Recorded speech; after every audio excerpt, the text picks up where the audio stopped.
Trading the foreign exchange market carries high risk and may not be suitable for all investors trading on margin. Utilizing leverage can carry an even higher level of risk that can lead to a complete loss of investment funds. So before deciding to trade the foreign exchange market or using any of our software alert products, you should carefully and diligently consider your personal investment objectives, level of experience, and risk tolerance.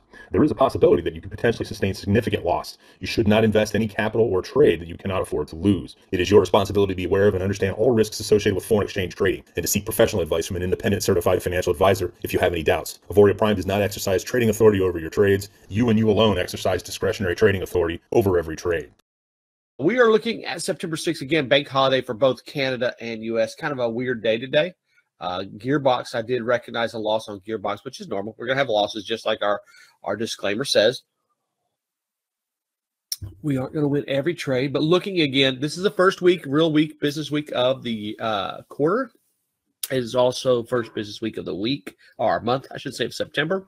So we want to be aware that sometimes things get, right when we start getting to fall, things are starting to shape up. Big monies are going to start kind of cleaning their portfolios out because they're going to have to report to their investors what they're holding.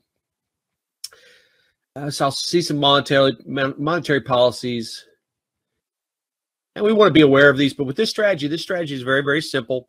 It doesn't take a long. Once you get the skill of understanding the strategy, it's not hard to determine how to do it. And it really takes me about 15 to 30 minutes a week to manage. And pretty much what I do is I pay attention to the news a little bit, but I'm looking for big picture changes before I jump out of anything. So really the first thing I look at is this. Is there anything that sticks out to me that looks a little crazy? And right now it is the Euro Aussie, which we've been sitting at for a bit. Let me go ahead and organize these in a.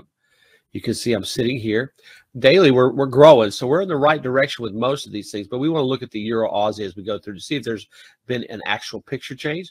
The next one could possibly put potential picture change. We're probably right at the last entry point of the Aussie yen short. Everything else looks to be pretty much normal. A pound yen is doing real well. We took profit off of one of them, remained in one of the other ones, and the other ones are just doing their thing. So let's go ahead and jump in, and we're going to look at the pairs that we trade normally. If there's a pair that you want to look at, make sure you just put it in the chat box for me, and we will definitely look at it. Let's jump into the U.S. Swiss. Now, again, I do not use lagging indicators. You won't see anything that's behind. It is strictly going to be price action. I'm going to explain what you're seeing here. Obviously, it gets a little bit messy when you start having order lines sitting on top of here. But let me go ahead and just make it real simple. And I'm going to clear off Sherlock. Sherlock is the institutional tool that we use. I'm just going to hide them all. That way we know what we're doing. And I'm going to go ahead and remove our bib retracement. So basically what we're doing is we're looking at price action. And so we get in here, and this is the U.S. Swiss.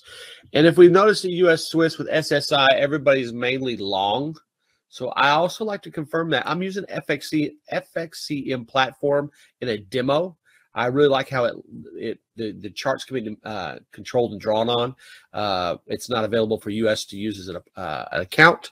I use another broker for my account, but I use my FXCM to draw on, place my orders in my live account on another platform. You'll notice our entry was right about here with spread. Our short was actually right there where that line's at. So we're kind of in this wedge. I would be looking at this as a wedge pattern. We talk about wedge patterns from time to time. And we are basically in a consolidation mode. And it'd be something like that. I'm not going to get crazy with it, but you can see pretty much like that. That's our wedge. Wedges are formed quite a bit. You'll see them throughout trading patterns, and they're pretty successful if you know what you're looking for. I still think the push is down. FXCM says that majority of the traders are long, so I always like to check with IG because IG is another reputable broker that's worldwide. So we're doing the USD CHF.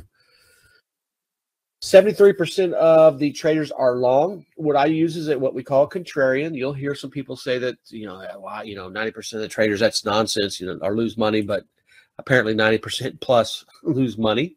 When majority of the traders, retail traders, are long, and we know that majority of them lose money and quit, We want to be on the other side of the trade. That doesn't mean it's not going to move up for them and they'll get out for a quick scalp. But majority are going to be in a position of wanting to go up, and when it starts stopping out, they're going to, when it starts coming down, they're going to start getting out faster. This is the area I see. If you notice this pivot, rally base, and a strong move up. So this is the area that I would want to make sure that my target is before. Notice my target's right here.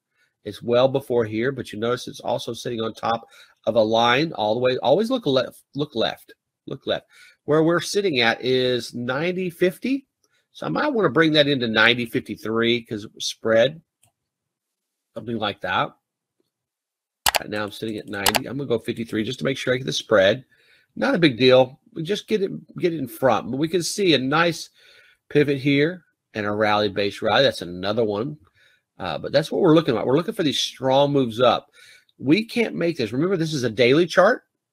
We can't make these moves happen. So somebody with big money down here shot this thing up, and they will move it down too. So notice our stops up here.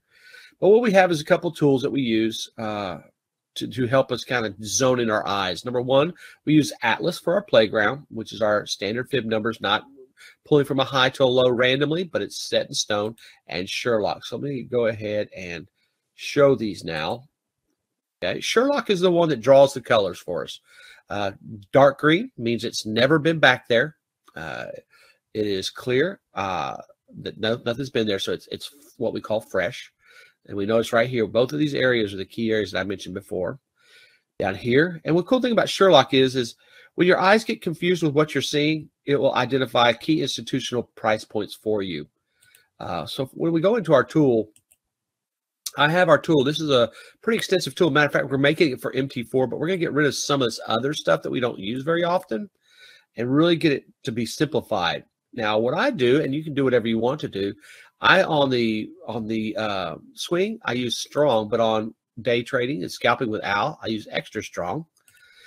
The default, I believe, on the numbers of candles in base, I think it's 4 or 6. I put it down to 2. And what that's talking about is how many candles, how long did it stay right here before it shot up? Notice there's 2 candles in the base right here. And this one, 2 candles right there. 1, 2. This one could have been another one. But it identifies it for you so you don't have to work quite so hard. And what the colors mean is green is fresh, pink is fresh. Orange means it's been there, dug into it a little bit. It doesn't mean we don't pay attention to it, but it may not be as strong as it was when it was pink. Same thing, light green will be not quite as strong as it was when it was dark green. Now, understand, there's a lot of noise in here because we have orders sitting here. But if you look right here on this number right here and a number right here, this green line and red line, that's our Atlas tool. That's our fib lines. We get all this out of the way other than our orders.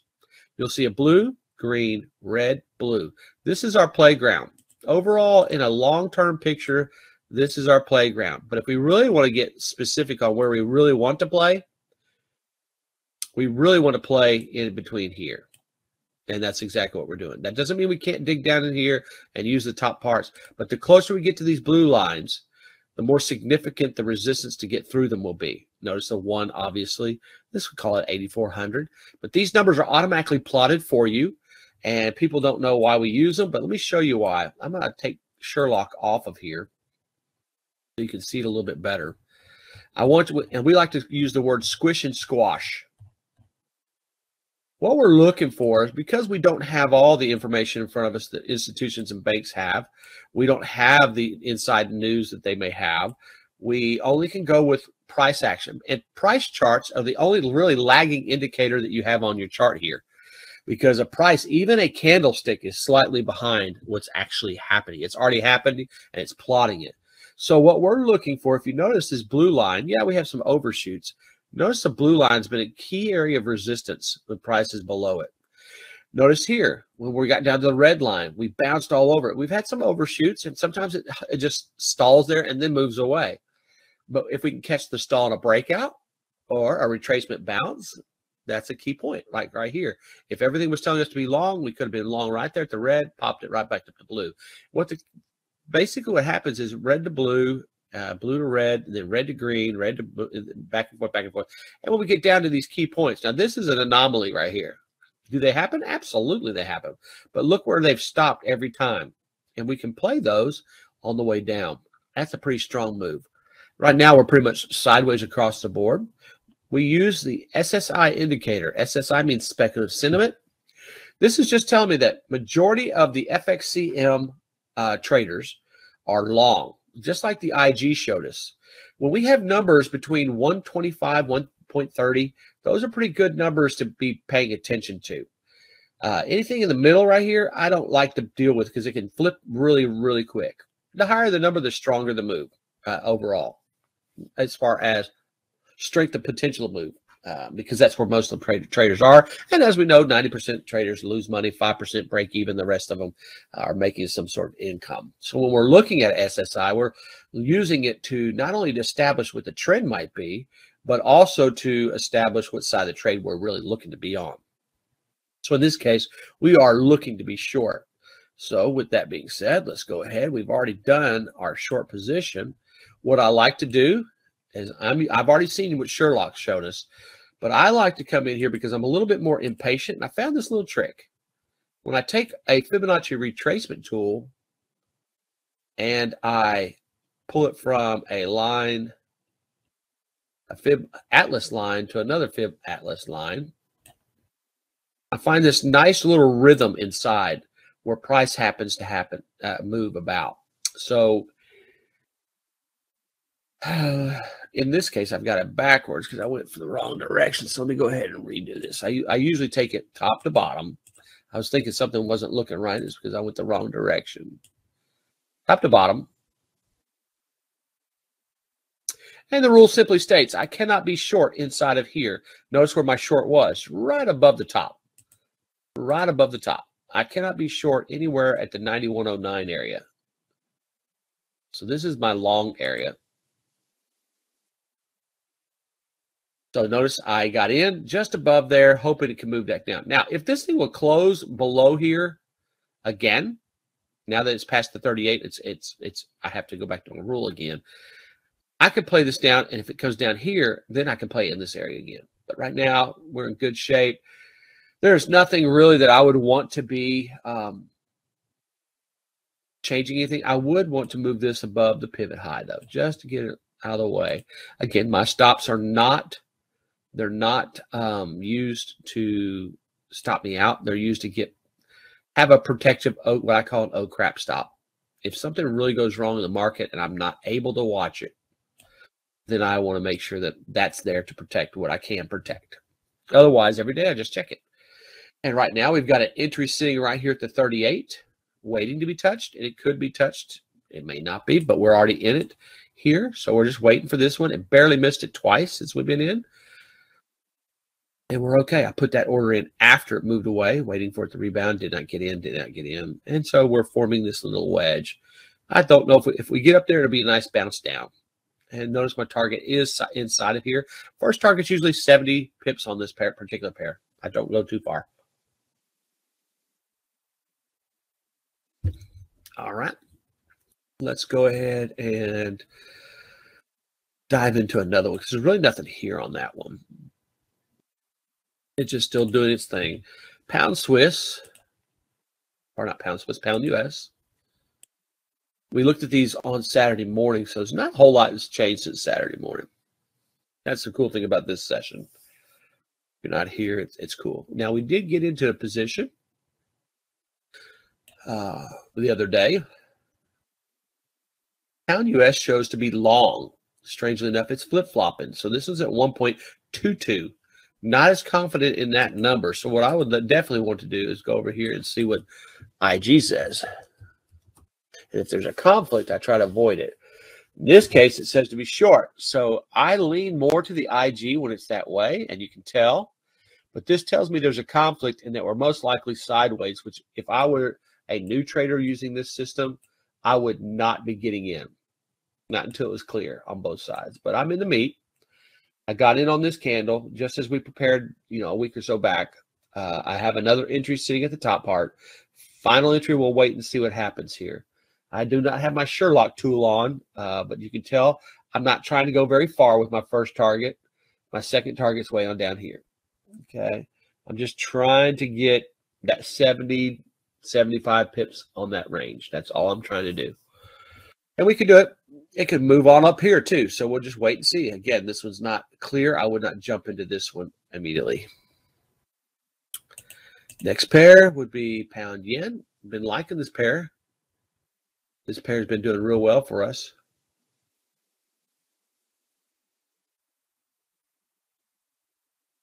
Okay, so we are long the pound yen.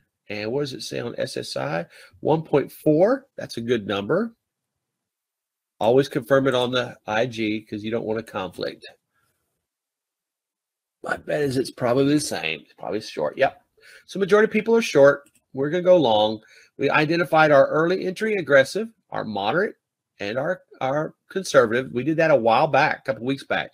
The problem is I got too busy with school. As I mentioned Saturday, I missed the entry here, which would have been on that candle, and I missed the entry here, which would have been on that candle. Had I paid attention, and I didn't get on the system, had I paid attention, all of this would have wiped out any of the losses that I've had, and we'd have had multiple profit targets hit if we wanted to. So I would have said probably at this point, let me see if I can find out what that number is. Approximately 250 pips move from here. That would have been 250, probably another 150 here. So 300 pip move that I missed. But it is what it is, and I've got an entry sitting right here. If it happens to drop back down, and you can see how we're flipping back and forth and from profit to not. That was red and green. So, I mean, it is what it is. I'm going to add to the position here if it comes down to the 150, 160 area. Stop's going to still stay down here. Nothing really that we can do at this point as far as new entries. Yeah, we would wait. This is anywhere down in here would be great. So if you love the pound yen, then I would wait for another retracement down to the 150, 160, just like I'm doing, and then put your target 70, 75 pips away. You go 65 if you want, whatever you want, and then get your stop out of the way, and you personally take the stop.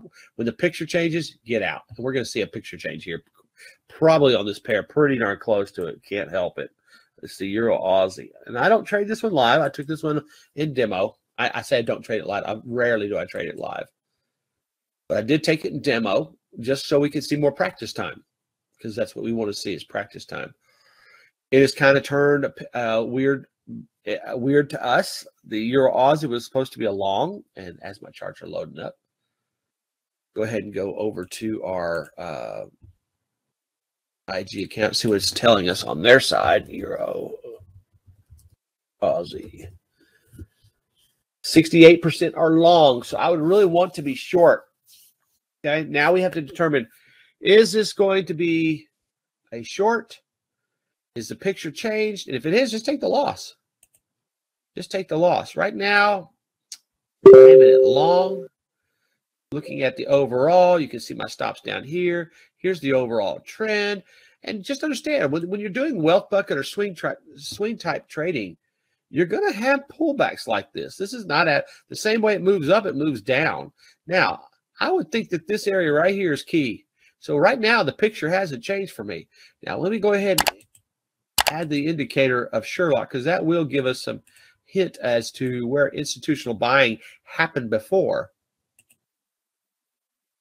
And if it's sitting down here, that's a good sign. Look how far it is away. So the only thing we really have as far as institutional on a daily chart is just the fact that the 158.50, that number. And that will be my picture change. We created a new supply area. That's not good. That's happened since we had Saturday. So I am looking to tighten things up. I may end up taking it. If it breaks down here, especially if it comes down here and closes below the 158.45, then I'm going to go ahead and take the loss. It could be a sizable loss because it may not bounce. If I'm looking on the weekly chart, though, we're sitting right on top of a demand zone, and patience is the key on this one. We're far enough away. It looks like the moving average that we see is kind of flattening out, so we may be wearing out the sellers. This one, again, we identified a wedge. We're still pointing up, kind of flattening out. But as long as it doesn't close below that one area that we saw earlier, we're in good shape. And so we're not quite to We're not, it's this area right here that's key. This green from 57.13 to 58.45, that area right there is really going to be the determining factor. And a lot can change because if you're looking over here, let's see what it says over here. It just flipped to 1.26. So even SSI is starting to flip, saying the trend has changed. This really is that line that I see. And seeing today's reaction, if tomorrow's has a long candle down, then I'm going to go ahead and get out. That'll be might as well. It's a demo. Even if it was live, I'd be getting out because that would be a drop, base, drop, base, drop.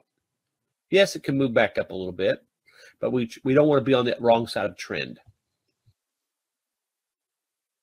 And SSI, strangely enough, combined with trend, is very, very successful. Aussie yen short. Let's go ahead and take a look at Aussie yen short.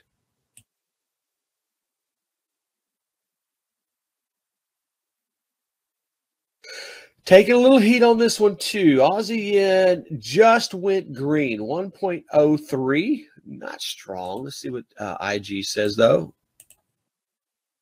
And just because SSI changes doesn't necessarily mean that we just stop our trade all of a sudden. Okay, so they're short. We need to be long on this one as well. I would expect, looking at this, the line in the sand is actually this nice, again, Sherlock identified the area. If we dig into this with no reaction, then I'm going to close it out for a loss. And you're going to have losses. I think we're running around 82% win ratio. But when you have your losses, they're losses. Nobody wants to have losses. But the fact of the matter, there's no system that does not have losses. Unless you're a bank. But the fact that we broke this strong move and closed above this very well could come up and come back and recheck. And most likely what I would do then is move my stop to this pivot high. But right now I want it to come to our fib number at it was at 82.25 with our nice pivot drop, base drop. You got one candle in that base and it flew away. This is a very key area that Sherlock identified. It hadn't been there yet. So I'm definitely watching this and we'll see what happens. This is what I love about this session is the fact that we're in demo and we can find out how to trade manage is a huge thing. And let's look at Aussie CAD short. We could be in the same position Aussie CAD as we are in Aussie yen. Again, that's called correlation. So you want to make sure you're not trading the same identical pairs the same identical way, because you can end up wiping out or doubling up on losses. And sometimes you can double up on wins, but we're more into risk management than we are winning trades. It's not quite as bad. This is, to me, this is the key area right here where 76 is. So right now I'm doing okay with it. I can live with it. I could take an entry. Aussie CAD's not on our list here. So you have to go to IG for Aussie CAD. Let's see what the majority are. 57 are short, so we're looking to be on the long side. What I would do, I would really, if I was going to be long, I'd be looking at the 92.60 as a potential. And this area right here, you got this pivot, a couple candles in the base, and then it flew out. At the 38, that's it. Right where I went short is now where I would go long if I was going to cut my losses at this one.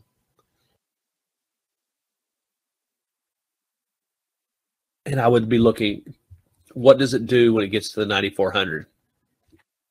If it falls away, then I'm going to put my stop at the pivot high and let it be what it is. So kind of like it did right here, because if I put it right here, it went all the way back down to here.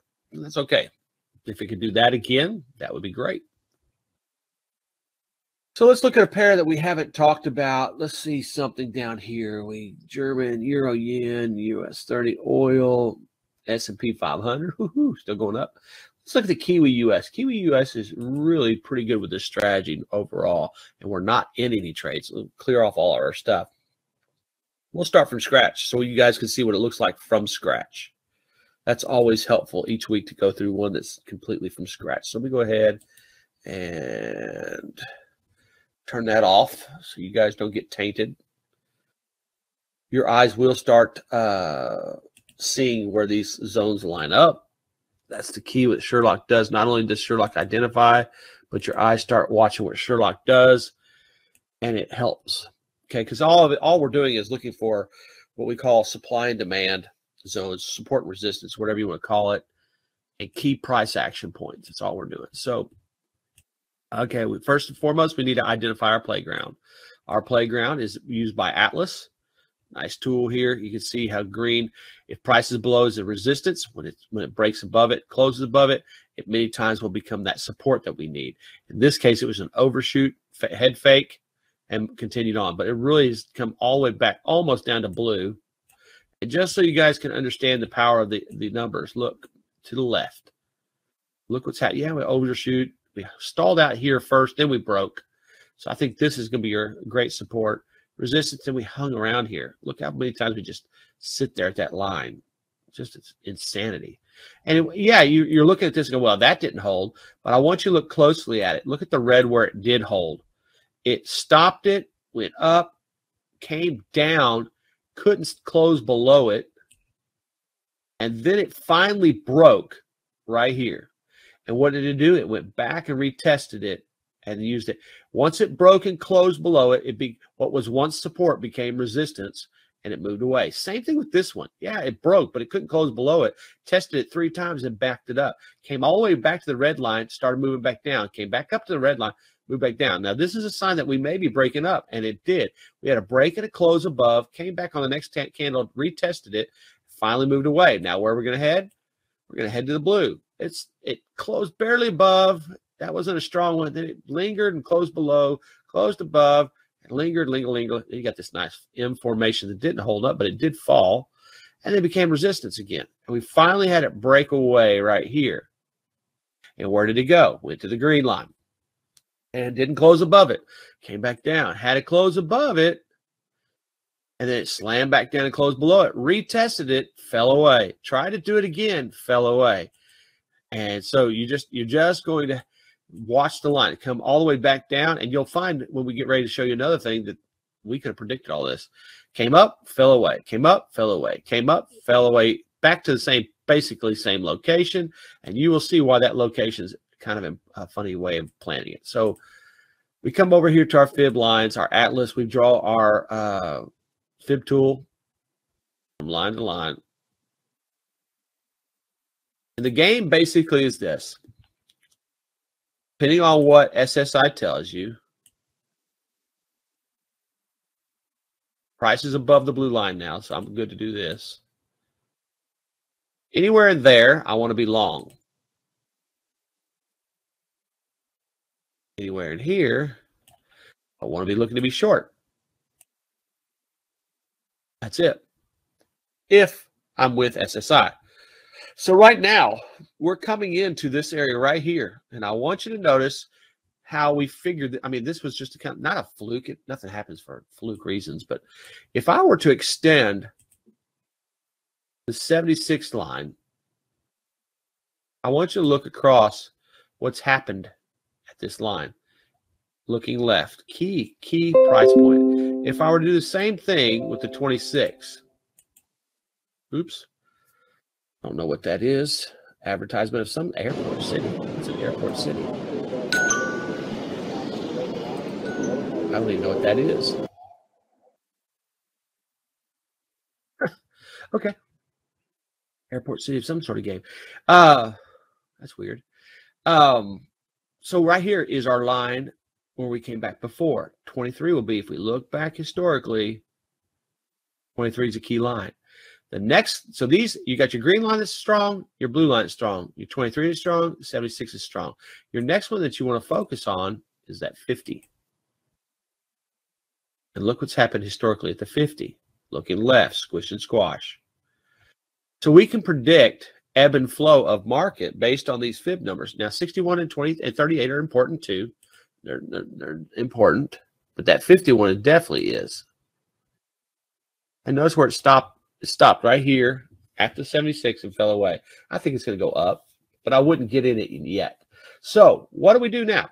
Well, we can come in here, blow it up. If we're knowing we're going to go long, and we really want to be aggressive with it, I definitely would say I take my little, and I draw everything on the daily chart. I would say potentially right here, as an entry point, as aggressive. I would say right here would be an entry that would be a moderate. And then probably most likely right about here. I'm looking left is what I'm doing. I'm squishing and squashing, looking left at where price reacted. What was once resistance becomes demand. The cool thing about this, I can do this, and there's nothing lagging. It's very mechanical. There's nothing. It is what it is. I'm basing it on price points, price action, and looking left. The cool thing about it is if I come in here, and let me go over here and show my indicators. Oop, did I move them? Oh, I got insert. I'm going to go ahead and put the Sherlock tool in, see if there's anything in my yellow area that also shows green. That cleared it up a little bit. That's what I want to know. So now, as much as I like where mine's at, I like it better right here.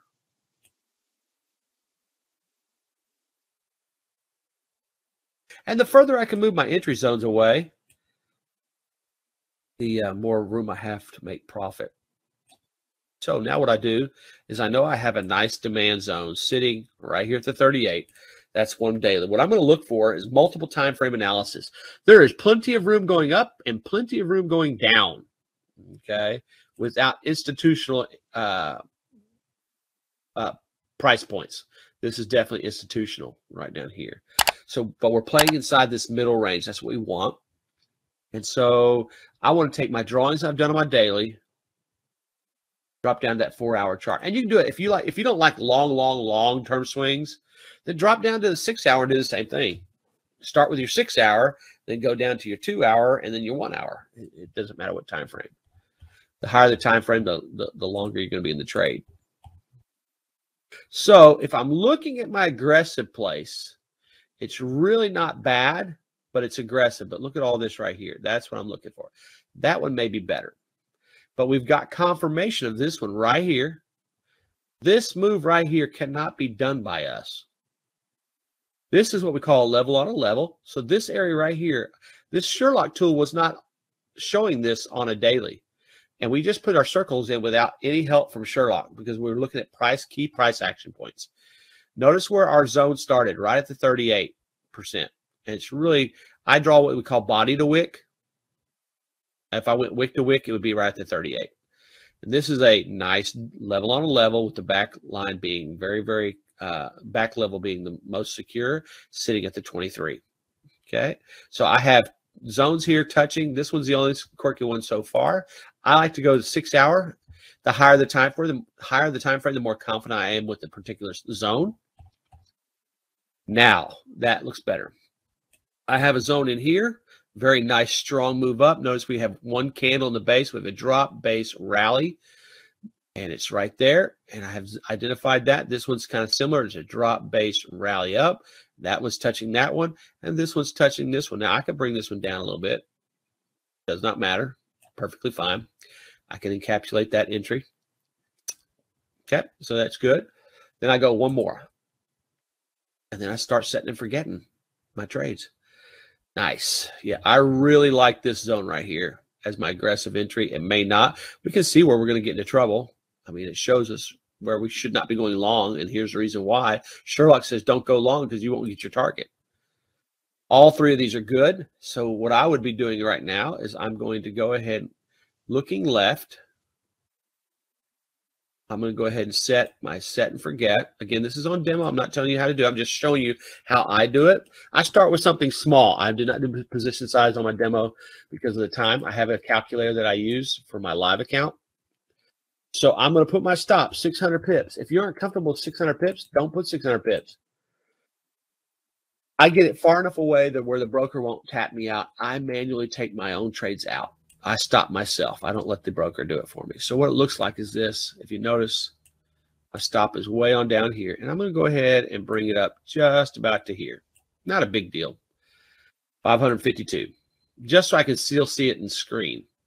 Okay. Because I know how price seems to want to react, I'm going to go ahead and set my second one. And I've set 30 for mine. My second one's always double.